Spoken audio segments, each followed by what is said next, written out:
Montenegro 103. Ako je ovo zaista poslednje poletanje iz Beograda, hvala vam na saradnji, bilo da je veliko zadovoljstvo sarađivati sa vama, do nekog narednog slušanja, svako dobro. 1331, prijatno. Jeste, najrati je poslednje, ali nadamo se da neće biti, da ćemo se ponovo čuti. Hvala vama za sve i do nekog sledećeg slušanja. 3-3.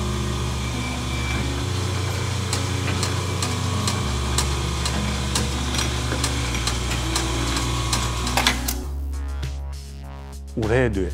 Montenegro Airlines je trebao prije 5 godina da bankrotira. Su ga uništili prije 5 godina, nije to sporno. To je bila već rupa. Ali rekao sam, nemoj to da radiš. Izgubit ćeš sve. Ne znaš koji je to sistem složen. Ovome svemu se nismo nadali i već smo se nadali i bili smo spremni na to da nova vlada dovede jedan stručni menadžment koji će istražiti čitavu situaciju u kompaniji i njeno poslovanje, koja će ako treba i napraviti duboke rezove u broju zaposlenih, ali samo da se kompanija kao kompanija spase.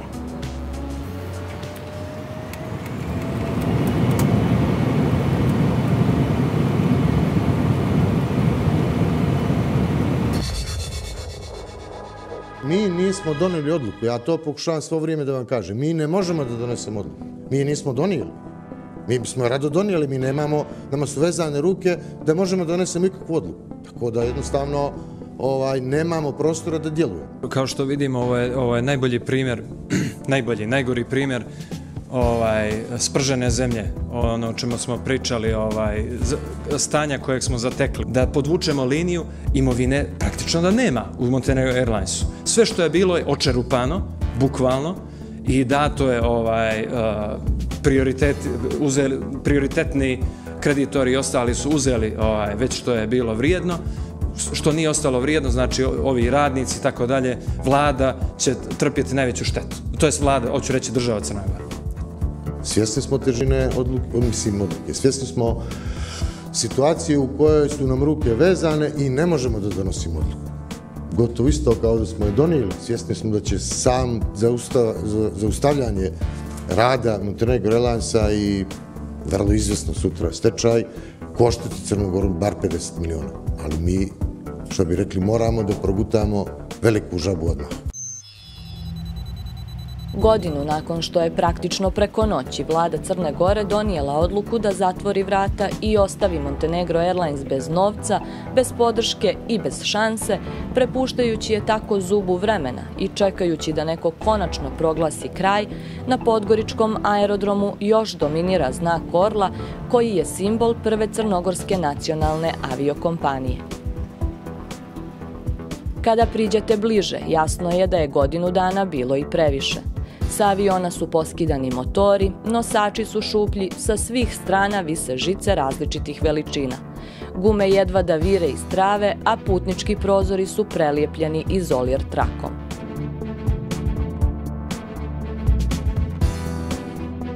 Četiri aviona su davno prizemljena. Tu su kao simbol kompanije koja je ne tako davno proglašena za jednu od najboljih aviokompanija u istočnoj Evropi.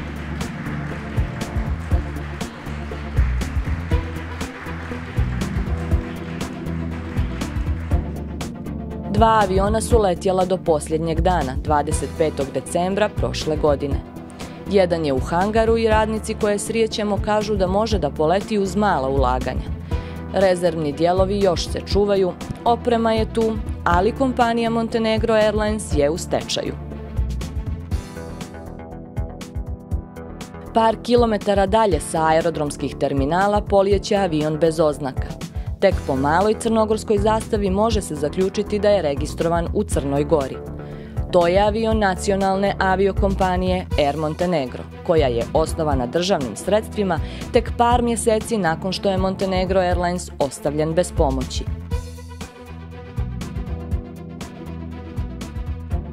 Prije samo godinu putnike Montenegro Airlinesa prevozilo je 4 aviona. Danas za novu kompaniju leti samo jedan. Države se prepoznaju po himni, zastavi i aviokompaniji. to je strašna nit, važna ekonomska kategorija svake države da ima. Ali mora da podvuče crtu, da se napravi koliko to košta taj, i da se uđe u... Jer neće niko da ulazi u to neviđeni.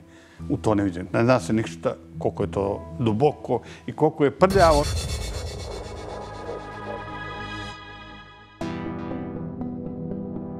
$250 miliona, 43 miliona, 0 centi, 155 miliona, 12 miliona.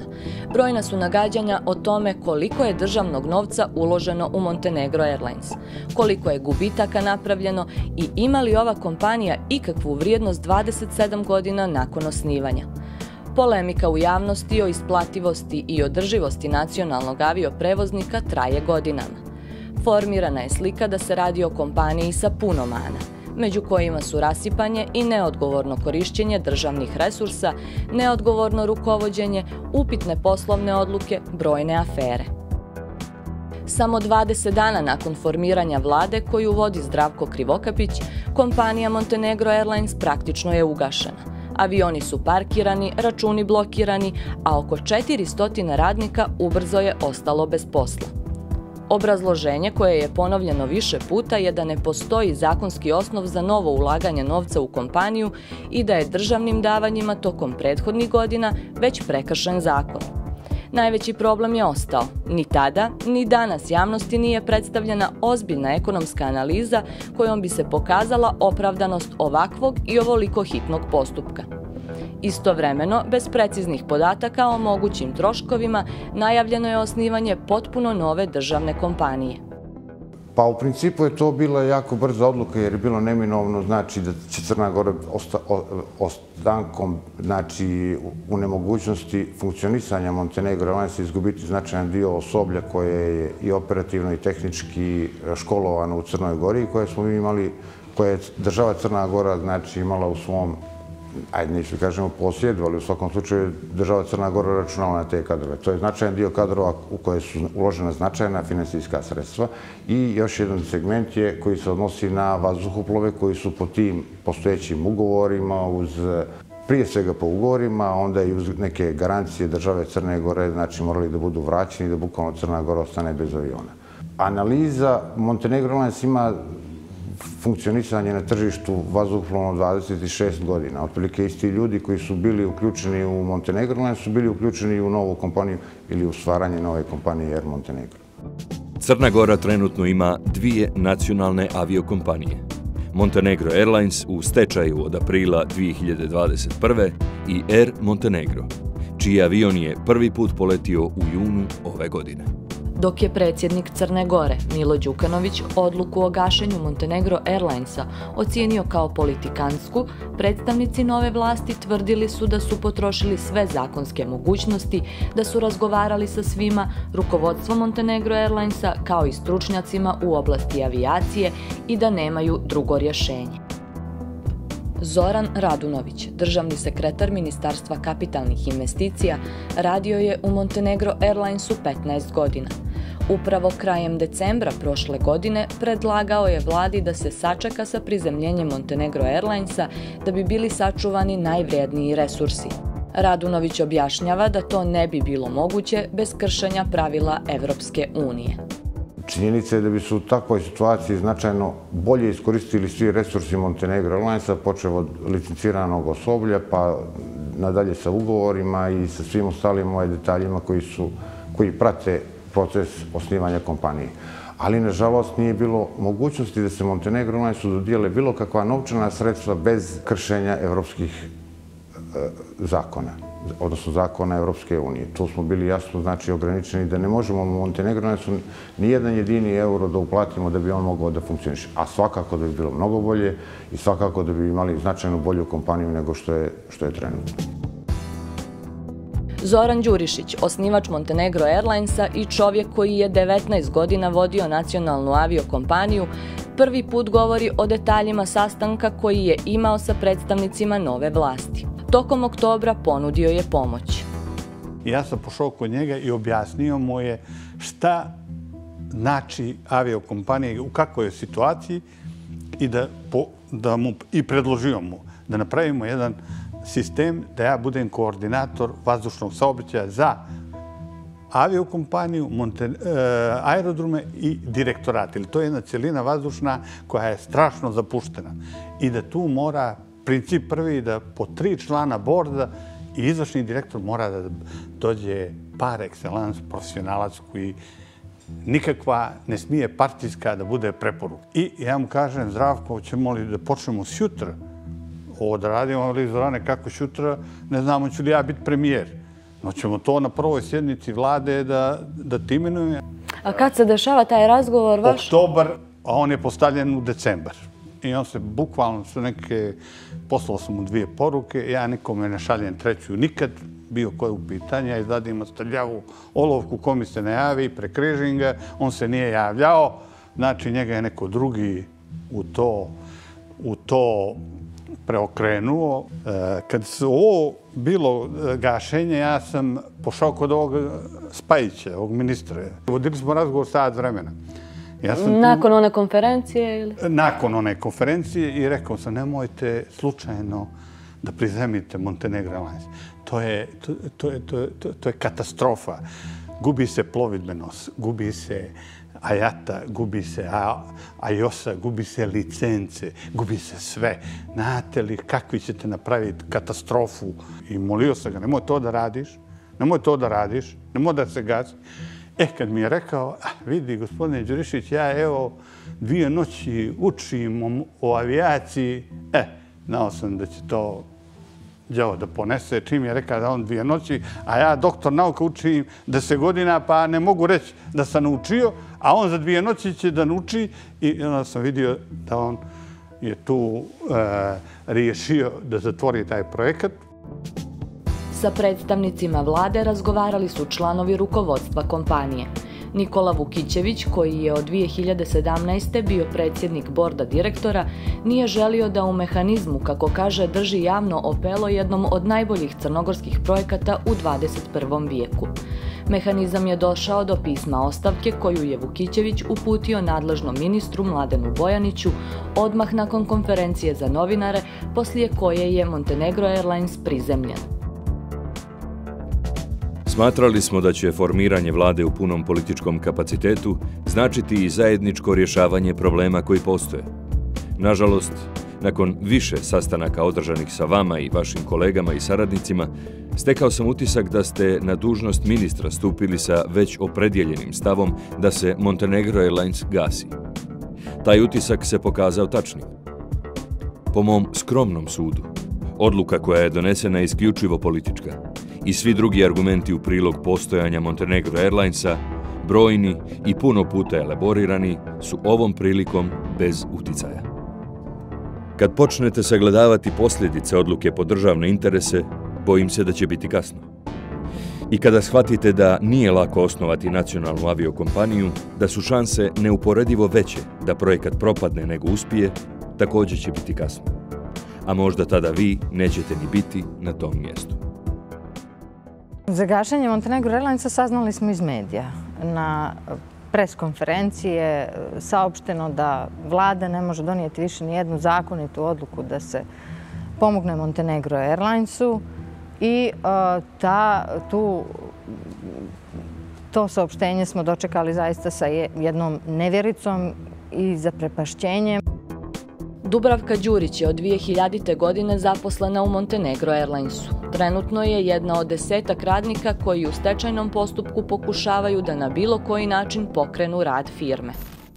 Kakva je bila komunikacija sa vladom? Da li je uopšte postojala? Da li se nova vlast interesovala za stanje u kompaniji? Kakva je bila komunikacija prije prizemljenja aviona, to ne znamo.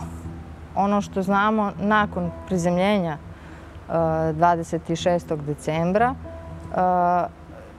da je tadašnji naš izvršni direktor održavao komunikaciju sa Ministarstvom kapitalnih investicija i Ministarstvom financija i to znamo iz nekih sastanaka operativnih službi koje su održavane sa njim i na kojima je on davao onako prilično limitirane informacije u smislu da je negdje neka intencija da se zadrže letovi Montenegro Airlinesa, da bi se sačuvali slotovi za novu aviokompaniju i dok nova aviokompanija ne dobije sertifikat aviooperatora. Da se napravi transfer od godinu dana, 15 mjeseci, da se gasi postepeno i da se napravi flota, da se očuva, da bude 4-5 aviona i da se sačuvaju i slotovi i dozvole i kao članstvo i AIOS-a i sve da se sačuva, kao što je Alitalia sad uradila. A godinu dana Italija samo za jednu noć je prekinula i sutra je nastavila nova aviokompanija. Sve 140 aviona je funkcionisala. Nisu htjeli da me čuju. Kako ste se osjećali tog dana kada je posljednji avion Montenegro Airlinesa sletio i kada je bilo izvjesno da Montenegro Airlines kao Montenegro Airlines kao takav više neće letjeti? Veoma tužno. I ja sam to naveo i u informaciji koju sam predao vladi o stanju u Montenegro Airlinesu, znači to zbilja doživljavam kao svoj jedan neuspjeh. Jer Montenegro Airlines je nama svim zaposlenima znači bio jako značajan. Mi smo tu sticali osnovna znanja, kasnije neko napredovao više, neko manje, ali tu smo maltene svi odrasli i naučili se poslu avijaciji.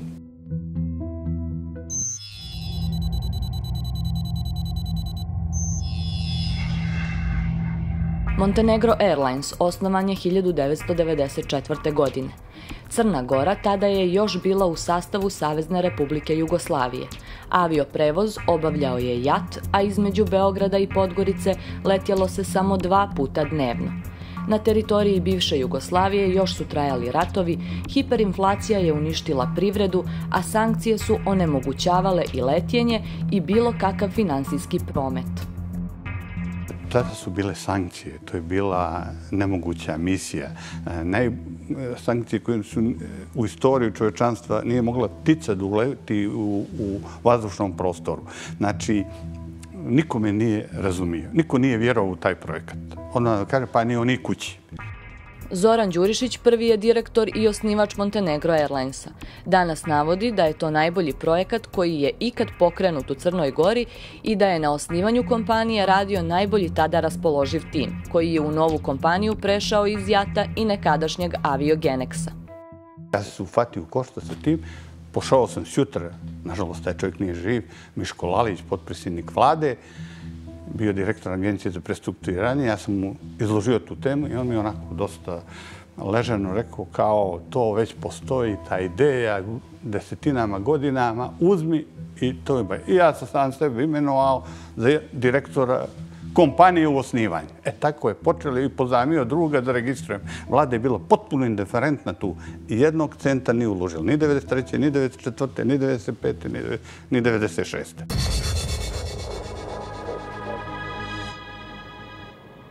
U uslovima ratova i sankcija prvi avion Fokker 28 kupljen je 1996.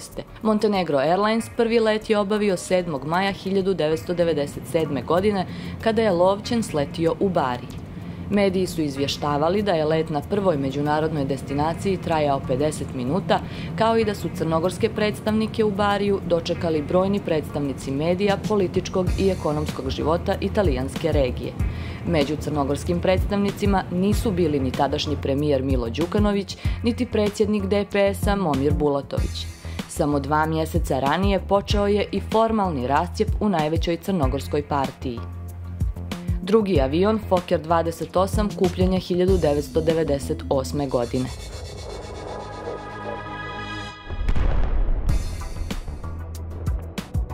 Kada je nakon NATO bombardovanja i skidanja spoljnog zida sankcija Crnoj Gori situacija za razvoj Montenegro Airlinesa postala povoljnija, donijeta je odluka da se ranije kupljena 2 Fokkera 28 prodaju, a flota osavremeni novijim Fokkerima tipa 100. Fokker 100 je unaprijeđena verzija aviona koji su za Montenegro Airlines letjeli prethodnih godina. Do 1997. do kada se proizvodio Fokker 100, isporučeno je blizu 300 ovakvih aviona širom svijeta, od kojih je krajem prošle godine letjelo čak 94. Jedan od njih, koji je krajem 2020. bio ispravan za letjenje, nalazi se na Podgoričkom aerodromu u hangaru i prizemljen je zbog stečaja. Prodali smo ova dva aviona, to je bilo 5, i vlada je dala još 5. I vlada za drugi Fokker je prodala vladin Citation, tada je bila afera da se proda taj avion vladin, ti 10 miliona eura, drugi je kupljen i to je to. To je što je vlada, ali znate kakvi je to bilo natezanje i muke da ugrabim to od države, to je bio Sizifov posao. Đurišić tvrdi da je $20 miliona bilo jedino državno ulaganje u kompaniju do garancija za obnavljanje flote 2010. i nabavku aviona tipa Embraer. Ta ideja da Crna Gora mora da ima svoju aviokompaniju, to je bila imperativna. Znači, mi smo napravili 10 autoputeva, znači do Frankfurta, Ciriha, Beča, Rima, Londona, Pariza. Već 1999. godine otvorena je veoma značajna destinacija prema Frankfurtu. Kraj te godine obilježen je letovima za Cirih, Ljubljanu, Skoplje, Istanbul i Budimpeštu. 2006. Montenegro Airlines je izdao prvu elektronsku kartu na Balkanu. U aprilu 2000. godine postali su član Međunarodne asocijacije za vazdušni saobraćaj, IATA, a 2007. dobili su IOSA sertifikat, najznačajniju međunarodnu potvrdu da kompanija sprovodi stroge standarde u cilju unapređenja bezbjednosti i efikasnosti avijacije. Kad postanete članica IATA, onda vam je lakša mnogo saradnja s drugim aviokompanijama u smislu što lakše sklapate sa njima kod share ugovore, lakše možete da iznajmite svoje avione sa posadom ili bez, u zavisnosti od potreba i interesovanja drugih aviokompanija, jer vi imate jedan međunarodno priznat sertifikat koji kaže da ste vi jednako dobri kao jedna Lufthansa ili British Airways i sl.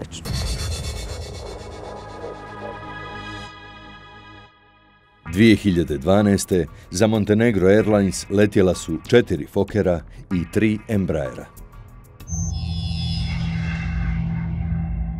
Ova uspješna priča pala je u vodu kada je utvrđeno da Montenegro Airlines nakon svjetske ekonomske krize počinje da posluje sa gubicima, a da su dugovi prema aerodromima, kontroli letjenja i drugima narasli na 19 miliona eura. Da nacionalni avioprevoznik dalje ne može bez pomoći države postalo je jasno pri prvom pokušaju restrukturiranja još 2012. kada je za aviokompaniju traženo 35 miliona eura. Cifre su iz godine u godinu samo vrtoglavo rasle. Godišnje poslovanje završavalo se i sa po 10 miliona eura minusa. Krediti su se gomilali kao i problemi sa likvidnošću. Akumulirani gubitak bio je veći od imovine nakon revizije financija iz 2014. da bi 2019. dostigao čak 97,7 miliona eura. Državna vlast u tom periodu, predvođena DPS-om, prema istraživanju mehanizma pojedinačnim finansijskim injekcijama praktično je gasila požare u firmi koja je više puta bila na ivici bankrota. Javnost više nije mogla da isprati koliko se sredstava izdvaja i za šta. Svjesni značaj ove kompanije za ekonomiju, time i za državu, vlada nije dozvolila da dođe do stečaja i eventualnog gašenja. Ozbiljno smo se bavili analizom posljedica od eventualnog gašenja i benefita od rada i funkcionisanja ove kompanije. Sve kalkulacije nedvosmisleno pokazuju da bi gašenje imalo dalekosežne posljedice, a da benefiti od rada daleko prevazilaze troškovi ulaganja u konsolidaciju i razvoj. Kada je podvučena crta u decembru 2019. godine i napravljen sveobuhvatan biznis plan, ispostavilo se da je nakon svega neophodno 155 miliona eura da bi kompanija imala šansu za opstanak. Prethodna vlast donijela je Lex Specialis, poseban zakon kojim je predviđeno da se 155 miliona eura dodijeli Montenegro Airlinesu. Ipak, neposredno nakon izbora, Agencija za zaštitu konkurencije donosi rješenje koje blokira primjenu zakona, iako se radi o Lex Specialisu. Ni prethodna vlada nije bila u stanju da bilo kakvu subvenciju ili bilo što. Ono što je činjenica je da je Montenegro Airlines već tih zadnjih dana, decembra mjeseca, bio nesolventan i nije mogao da obavlja svoje operacije, neću reći bezbjedno, avioni su svakako bili bezbjedni, kompletno osoblje je bilo prisutno, iako nisu imali, već su tada bili sa zakašnjenjem od 3 mjesečne plate i jednostavno zbog nemogućnosti plaćanja osnovnih operativnih troškova na aerodromima, Montenegro Airlines je jednostavno prestao da leti jer država, odnosno vlada, nije imala načina da izvrši uplatu sredstava da bi Montenegro Airlines mogao da funkcioniše. Kao rješenje donijeta je odluka da se osnuje nova aviokompanija i da se iz budžeta za te potrebe izdvoji 30 miliona eura. Vratio bih se samo jedan korak unazad, zbog čega je u stvari osnovan Air Montenegro. Jedan od razloga zašto je Air Montenegro osnovan je da bi spasio državu Crnu Goru jednog ogromnog finansijskog gubitka. Kako? Kad je Montenegro Airlines prestao sa svojim operacijama, u svojoj floti imao je 3 iznajmljena aviona. Za 2 aviona su bile u vlasništvu kompanije GICAS. Za ta 2 aviona Montenegro Airlines je, zbog svojih dugovanja, nagomilanih i financijskih problema, prestao da plaća rente.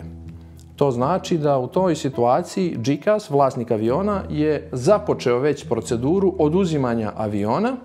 Ne samo što bi oni u toj situaciji oduzeli avione, nego bi avioni morali po tom važećem ugovoru biti vraćeni u adekvatno stanje. To znači avioni kompletno servisirani, motori u kompletno perfektnom operativnom stanju i tako dalje. I za tu transakciju garant je bila država. Predrag Todorović, direktor je državne kompanije TU Montenegro, koja je krovna firma nacionalnog avioprevoznika Air Montenegro. U februaru je postavljen na čelo nove firme koja je počela da leti samo 3,5 mjeseca kasnije, ali gotovo da nije bilo dana da različiti problemi nisu isplivavali na površinu. On je bio u timu koji je pregovarao sa kompanijom GICAS, multinacionalnim gigantom od kojeg je Montenegro Airlines uzimao avione u zakup. Kada je Montenegro Airlines prestao da plaća rate, GICAS je tražio raskid ugovora o operativnom zakupu 2 aviona koja su letjela od 2008. odnosno od 2009. godine. Tako da je u februaru mjesecu država imala samo 2 solucije. U obje solucije je morala da veliki dio novca obezbijedi, 30 miliona eura minimum, ako ne i više, i imale 2 solucije. Ili da 30 miliona eura da na penale i da izgubi avione, ili da sa tim novcem osnuje aviokompaniju koja će kasnije da obavlja djelatnost. Država se odlučila za osnivanje aviokompanije i od tih 30 miliona eura mi smo praktično kupili ta 2 aviona koja su sad u našem vlasništvu i oformili smo aviokompaniju koja je počela svoje operacije. Tako da početak rada Air Montenegra znači jedna ogromna financijska ušteda za državu. Operativni leasing u avioindustriji znači iznajmljivanje aviona na ugovoreni rok. Zakupnina se plaća na način i u iznosu koji se dogovori sa vlasnikom aviona. Nakon isteka ugovora, avioni se vraćaju vlasniku. U ugovorima o zakupu država Crna Gora se pojavljuje kao garant, ali ta garancija, prema dokumentaciji koju je prikupila naša redakcija, podrazumijeva da se država Crna Gora obavezuje da ukoliko Montenegro Airlines prekine sa plaćanjem zakupa, deregistruje avion i vrati ga u ugovorom definisanom stanju. Ministar financija Milojko Spajić tvrdio je da je potencijalna šteta za državu više od 40 miliona eura, ali javnosti nije bilo jasno otkud toliki iznos. Ja sam ostao zapanjen i nekom pričom da postoji neka garancija od 41 miliona, da je to bio uslov. Koja je bila garancija kada ste vi potpisivali ugovor? Garancija je bila samo 3 rate. I da vlada garantuje da dođe vlasnik, da može avion, da nije ovo Džibuti ili Tunguzija neka, da ne može da dođe pilot, da može da povede avion. Ako mi ne plaćemo, iako smo ugovor raskinuli, 3 rate 540.000, tamo je depozit ležao kod GICAS-a, to gubimo. 540.000 i da dođe u Tivat da povedu avion. To je jedina garancija vladina bila. Što se ovo desilo? Ja sam ostao, pazite, nisam u toku, ne znam, čitam iz štampe, čovjek pominje 41 milion, da su morali to da kupe, inače bi imali, ali niko nije vidio. Pošto su to državne garancije, da garancije su, da kažem, u posjedu države, tako da tada je to bilo Ministarstvo saobraćaja. U suštini po tim garancijama samo ta činjenica da se avioni moraju vratiti u stanju u kakvim su uzeti, to vam je već jedan iznos da morate praktično te motore da vratite u stanje, motori koji su najbitniji resursi kompanije. Svaki motor vam je po preko 3 miliona evra investicije ako dođe u tu neku fazu i to su ti neki milionski iznosi za koje je stvarno država bila garant. Na koji način? Jeste li imali vi uvid u tu garanciju? Naravno, zato što je to, da kažem, garancija države Crne Gore, gdje država Crna Gora garantuje da će Montenegro Airlines da ispoštuje ugovor sa lesorom. Šta je bio rizik? Rizik je bio da se avioni naravno vrate njima, da se po garanciji isplate sve rente do kraja ugovora, što je predstavljalo nekih 18 miliona eura, plus da se avioni vrate u tehničko stanje kakvo je bilo propisano ugovorno. Znači da su motori apsolutno servisirani, da su avioni servisirani, to je dodatno neko ulaganje od preko 10 miliona eura. Po pravnim tumačenjima koje smo mi dobili, znači, u vladi, činjenica je da bi trebao, znači, značajan novac da se plati u slučaju raskida ovih ugovora. Ako bi krenuli redom, znači, vraćanje aviona u stanje definisano ugovorom zahtijeva značajna sredstva. Plus sve ostalo ono što je ugovorom definisano odnosi se na izgubljenu dobit, na plaćanje rente koja je bila do 24. ili 25. godine, to bi bila značajna sredstva. A da li se moglo to uraditi na drugi način? Da li se mogao nastaviti zakup na neki način? Pa moguće je bilo svakako nastaviti zakup. Pa zašto to nije, mislim, zašto to nije urađeno? Tu je pravni, koliko sam jasno, tu je jedan pravni bio problem oko nastavka zakupa, jer su već ti ugovori o zakupu bili prekinuti.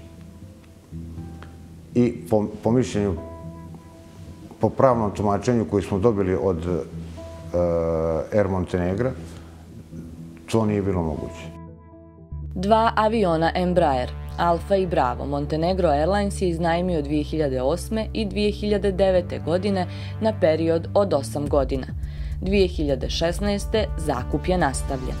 Osim njih, u floti su bila još 2 Embraera, Charlie i Delta. Delta je zakupljen 2014. na 10 godina, ali je vraćen GICAS-u samo 3 godine kasnije, jer Montenegro Airlines nije mogao da plaća zakup. Ugovor je prekršen, a to znači da je GICAS mogao da naplati sve preostale rate do kraja zakupa, kao i naknadu za izgubljenu dobit. Nakon dugih pregovora, kako se navodi u informaciji o reisporuci, GICAS je odustao od naplate troškova za Embraer Delta, ali pod jednim uslovom – da Montenegro Airlines do kraja ugovora plaća zakup preostala 2 Embraera, Alfa i Bravo. U decembru 2020. dogodilo se upravo to da bez državne pomoći Montenegro Airlines nije mogao da plaća zakup GICAS-u i pokrenuta je nova procedura za raskid ugovora. Država kao vlasnik kompanije ponovo pregovara sa GICAS-om. Nakon pregovora, kompanija TU Montenegro napravila je procjenu po kojoj bi šteta za budžet bila manja ukoliko bi avioni Alfa i Bravo bili kupljeni od GICAS-a. Direktor nove državne aviokompanije Predrag Todorović o tome je obavijestio vladu Crne Gore i preporučio da država otkupi avione Alfa i Bravo, jer bi u suprotnom potencijalna šteta bila čak 39 miliona eura. Jer znate kako? Kad formirate aviokompaniju, kad pokrećete bilo kakav biznis, vi gledate gdje vam je tržište. Vi gledate šta vam za to, za, da kažem, učestvovanje na tom tržištu treba od aseta koje imate. I onda u odnosu na to se postavljate. Mi smo imali potpuno obrnutu situaciju. Mi smo imali situaciju gdje smo bili primorani da kupimo ta 2 aviona u takvom stanju kakva su, ta 2 aviona kakva su i da sa njima pravimo nekakav biznis. Od toga je sve počelo. I koliko je ta kupovina koštala Air Montenegro ukupno? Ne samo kupovina prema ovom ugovoru o kupoprodaji, nego sve dodatno što su zahtijevali ti avioni. Koliko je to koštalo? Pa znate kako, kao što ste rekli, ti avioni su koštali nešto preko $20 miliona. To su, da kažem, 2 aviona. Pored toga, mi smo morali da njih osposobimo, ali ne samo što smo morali da ih osposobimo, nego što smo morali da opremimo, da kažem, kompaniju za tehničko održavanje tih aviona. Poznajete dobro ta 2 aviona, obzirom da su za vaše vrijeme iznajmljeni, da ste vi potpisali ugovor. Da li ste se iznenadili da su oni plaćeni $20 miliona? Ja sam dao negdje izjavu prije par mjeseci da je to strašno pokriveno veom tajne, ovaj ugovor. Strašno je čudno da niko nije vidio taj bill of sale, niko nije vidio taj ugovor, kako je kupljen od GICAS-a. GICAS je jedna multinacionalna kompanija, ja sam imao sa njom vrhunsku saradnju i bio sam bunjen da poslije toliko, jer ti avioni već sad 14-15 godina, moderni menadžeri razmišljaju uvijek da osvježe flotu, da uzmu što mlađu i da bi bili što duže u floti. Znači, sad uzimate taj avion. Taj avion je trebao da se vrati i u onom statusu koji se dogovorio ugovorom i da sa 20 miliona danas, toliko je pala, kažu, flota, na internet možete da uzmete 3 ili možda čak i 4 Embraera 275 i 290 za 25 miliona. I riješili ste flotu za 7-8 godina u Montenegru sa nekim statusom motora od 5-6 hiljada sati. Osim zakupa aviona, Montenegro Airlines je plaćao i maintenance reserve, što je zapravo novac koji bi se iskoristio za održavanje motora kako bi na kraju zakupa bili vraćeni u ispravnom stanju. U slučaju da se ugovor o zakupu prekine, taj novac ostaje GICAS-u, a u slučaju da država kupi avione, ta sredstva bi bila odbijena od otkupne cijene aviona. Montenegro Airlines raskinuo je ugovor o zakupu ovih aviona u februaru 2021. nakon čega ih je kupio novi nacionalni avioprevoznik Air Montenegro. Dakle, imamo informaciju da je bilo izdvojeno, da je zapravo skupljeno kod GICAS-a 11,2 miliona eura za avione Alfa i Bravo. Šta se dogodilo s tim, znate li? Šta se dogodilo sa svim tim novcem tokom, da kažem, ugovora Montenegro Airlinesa sa njima, mi to ne znamo. Ono što ja znam, da je u trenutku kada je ova kompanija osnovana, odnosno u februaru mjesecu kada sam se ja priključio ovom projektu, GICAS već praktično započeo proces repossessiona tih aviona. I mi smo bili su u pitanju dani, možda sedmice, ali možda i dani, do trenutka kada oni dođu i uzmu te avione i državi naplate sve ono što je trebalo da se naplati. Oni su tokom ove korona situacije taj proces repossessiona aviona uzimali, radili svuda po svijetu. Tako da za njih je taj proces jedna apsolutna, da kažem, rutina. Za nas kao državu Crnu Goru ja mislim da je to jedna velika nepoznanica, zato što se nikad nije našla država u toj situaciji, ali ono što je činjenica je da bi država definitivno ogroman novac izgubila. I to je bio jedan od razloga zašto je u stvari osnovana kompanija. Smatrate li da je to urađeno na pravi način? Kupili ste 2 aviona, platili ste ih 20 miliona eura. Ako računamo taj maintenance reserve koji je... Dolara. Ako računamo taj maintenance reserve koji je oko 11 miliona dolara, sa kojima ne znamo šta je, da li su oni kod GICAS-a ili gdje su, znači li to da ste vi prilično skupo platili ta 2 aviona? Da li je bilo potrebe da plaćate te avioni? Apsolutno se slažem sa činjenicom da su avioni skupo plaćeni. To je nepobitna činjenica. Međutim, činjenica je također da u tom trenutku nije bilo izbora. Bila je situacija ili da se avioni kupe po toj cijeni ili da do ugovora ne dođe, da GICAS uzme te avione i da ispostavi račun državi, onaj o kome smo govorili ranije. Tako da u tom trenutku leverage za pregovaranje crnogorske strane je bio veoma mali. Dokumentacija do koje je došla redakcija Mehanizma pokazuje da je Ministarstvo financija bilo detaljno obavješteno o stanju flote Montenegro Airlinesa prije nego što je donijeta odluka o kupovini aviona za Air Montenegro. Dopisom koji je potpisao Ivan Petrović, tadašnji direktor sektora za održavanje vazduhoplova, upozorava se na sve buduće radove i navodi gdje se nalaze motori. U floti na dan 30.12.2020. bilo su 3 aviona Embraer, od kojih 2, Alfa i Bravo, nisu mogli da lete jer ih je GICAS zbog neplaćanja rata tražio nazad. 3. Embraer, Charlie, je avion koji je kupovan preko finansijskog lizinga 2010. godine. On je mogao da leti kao jedan Fokker kojem su bila potrebna mala ulaganja.